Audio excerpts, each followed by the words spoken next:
How far are Angel and Alec responsible for the tragedy of Tess? Or, comment on the role of Alec and Angel in Tess's tragedy. ENS. At first, Angel and Alec seem to be very different. The fair-haired heavenly Angel is contrasted with the dark-haired, devilish Alec d'Urberville. However, as the novel progresses, it becomes apparent that they are alike authors of Tess's misfortunes. Indeed, they seem to easily switch roles from villain to savior as the action requires.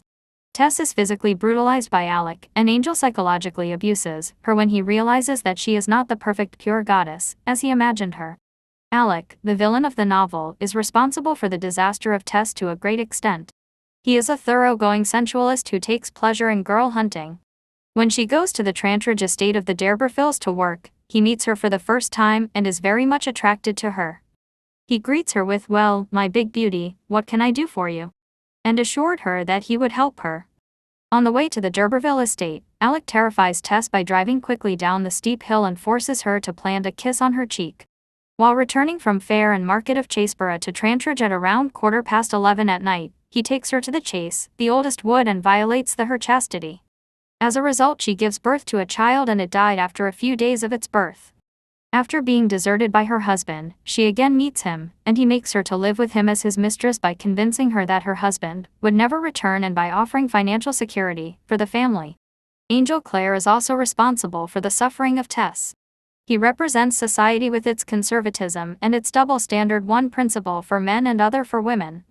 After their marriage, he tells Tess of his 48 hours dissipation with a woman in London and asks her forgiveness. She forgives him and tells him of her own misadventure with Alec and asks him to forgive her.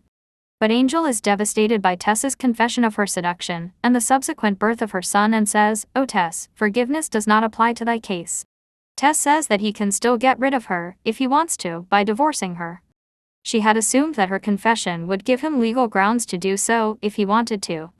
But Angel says he can't divorce her because her seduction had happened before their marriage.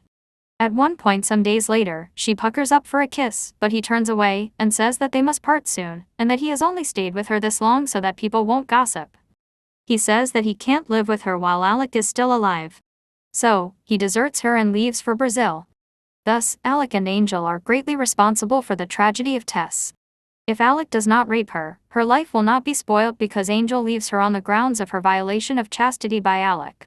Angel is also responsible for her misfortunes because he himself is partly responsible for Tess's failure to disclose her past to him before marriage. On the morning of the wedding, Tess tries to tell Angel about her past, but he cuts her off, saying that there will be time for such revelations after they are married. He cannot forgive her and condemns her to abject poverty for years by abandoning her.